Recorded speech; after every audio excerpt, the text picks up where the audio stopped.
नमस्कार मित्रांनो, law in Marathi चॅनलवर आपलं स्वागत आहे.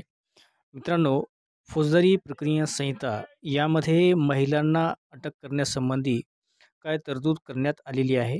तसेच एखाद्या आरोपी महिलेला कधी अटक करता येत नाही किंवा कधी अटक करावी यासंबंधीची माहिती आपण या व्हिडिओमध्ये पाहणार आहोत. तत्पूर्वी तुम्ही आमच्या चॅनलवर नवीन असाल तर चॅनलला सबस्क्राईब करा, बेल आयकॉन प्रेस करा, जेणेकरून आमचे नवीन व्हिडिओ तुमच्यापर्यंत लवकरात लवकर पोहोचतील. चला तर मित्रांनो, थोड्या उशीर न करता व्हिडिओला सुरुवात करूया.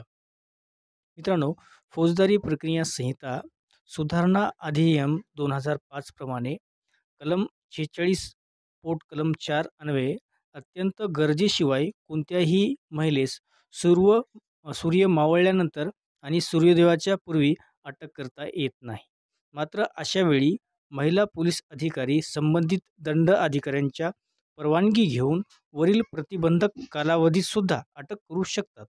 तसेच जेव्हा कोणतीही व्यक्ती स्वतःहून पोलीस स्टेशनमध्ये हजर होऊन सांगते की त्यांनी अमुक अपराध केला असून त्यासाठी पोलीस स्टेशनमध्ये हजर आहे, अशावेळी संबंधित पोलीस स्टेशनचे अधिकारी त्या व्यक्तीला ताब्यात घेऊन गुन्हा घडला आहे किंवा नाही याची खात्री केल्याच्या नंतर अटक करतील किंवा त्या व्यक्तीला सोडतील. मुंबई उच्च न्यायालय यांनी अटकेतील छळाबाबत काही निर्देश दिलेले आहेत. त्याचप्रमाणे ते पुढीलप्रमाणे आहेत.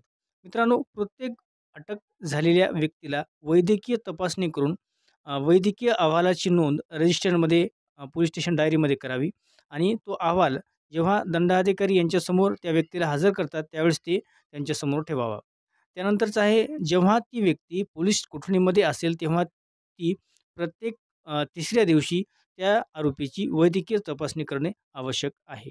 तसेच प्रत्येक पोलीस स्टेशनमध्ये तक्रार पेटी ठेवण्यात यावी आणि संबंधित पोलीस स्टेशनच्या अधिकाऱ्यांची आलेली तक्रार योग्य ती कारवाई करावी. कोणत्याही महिलेला महिला पोलिसांच्या उपस्थितीतच अटक करावे. तसेच अटकेत असलेले महिलेला पोलीस स्टेशनच्या वेगळ्या खोलीत ठेवावे. तर मित्रांनो, आपण आत्ताच महिलेविषयी अटक करताना कोणत्या काळजी घ्यायला पाहिजे यासंबंधीची माहिती आपण या व्हिडिओमध्ये पाहिलेली आहे. आमचा व्हिडिओ तुम्हाला कसा वाटला ते आम्हाला कमेंट बॉक्समध्ये आम्हाला नक्की सांगा. आमच्या चॅनलला सबस्क्राईब करा, शेअर करा. धन्यवाद.